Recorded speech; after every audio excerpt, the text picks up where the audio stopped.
She suggested they start a budget. Not a fight, not a criticism, just a simple idea. Save a little more each month. Maybe buy the house they've been talking about for years. He left a note on the kitchen table. Gone to my mother's. It's clear you don't want me here anyway. She stood there reading it, trying to understand what had just happened. She hadn't attacked him. She hadn't blamed him. She had said, "Let's save together." And somehow he had heard, "You're not enough." There's a specific kind of person who moves through life like this. Not someone who was hurt once and is still healing. Not someone going through a hard season, but someone who has made pain into a permanent address. Every conversation becomes evidence. Every suggestion becomes an accusation. Every silence becomes proof that the world is against them. You say something ordinary, and they hand it back to you, reshaped into a wound. You've met this person. Maybe you've loved them. And if you're being honest with yourself, maybe in certain moments, you've been them. Here's what's strange about this pattern. The pain is usually real. Somewhere in the history of a person like this, something happened. A parent who criticized too much. A childhood where love felt conditional. A long stretch of life where nothing they did was ever quite right. The hurt wasn't invented. It was earned. But at some point, and this is the quiet tragedy of it, the wound stopped being something that happened to them and became the lens through which they see everything. The past didn't stay in the past. It became a filter. And now, a neutral comment about money sounds like rejection. A friend arriving late sounds like abandonment. A door closing too loud sounds like anger. The event changed. The interpretation didn't. There's something else happening underneath this, and it takes a moment to see it clearly. When you play the victim, you don't have to try. If the world is against you, if the system is rigged, if people are unfair, if circumstances are impossible, then nothing is ever really your responsibility. You don't have to change. You don't have to risk failing. You don't have to face the much harder question, what if I tried and it still didn't work?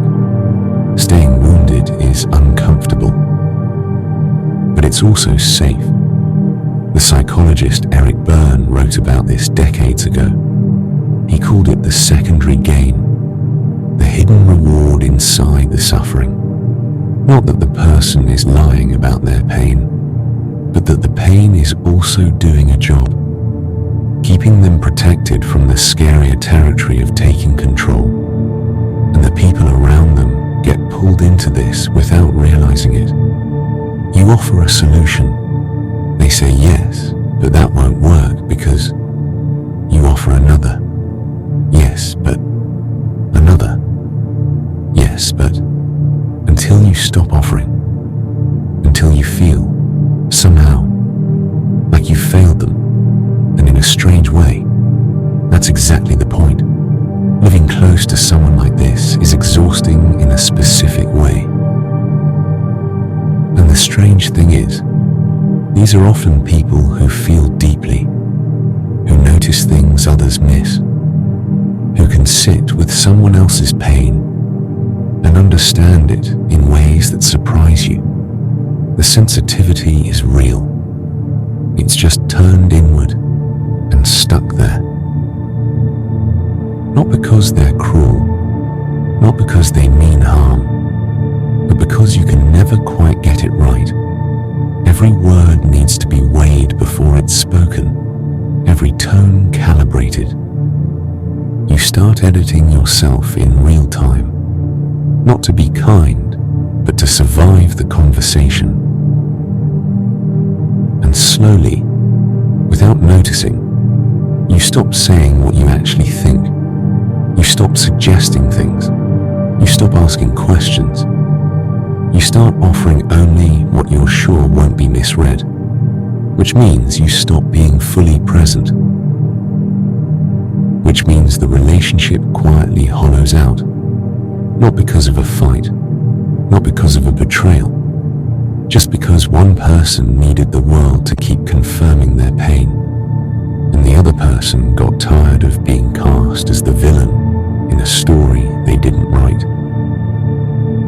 There's a moment that sometimes happens, though not always, a moment where the person catches a glimpse of the pattern, where they watch themselves react, and something in them goes quiet.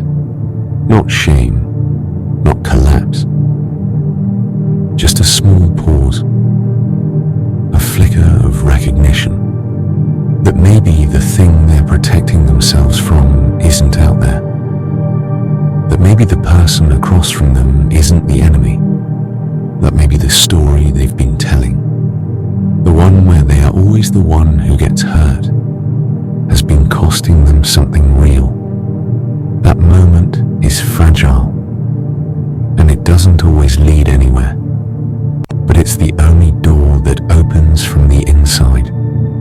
There's no clean ending to this. Some people stay in the pattern for years. Some find their way out slowly, usually with help. Usually after enough losses that the armor stops feeling worth it. And some, the ones we quietly carry with us, never quite get there. Not because they're broken, but because being the victim for a long time was the only way they knew how to be safe. And safety, even when it costs you everything else, is very hard to give up.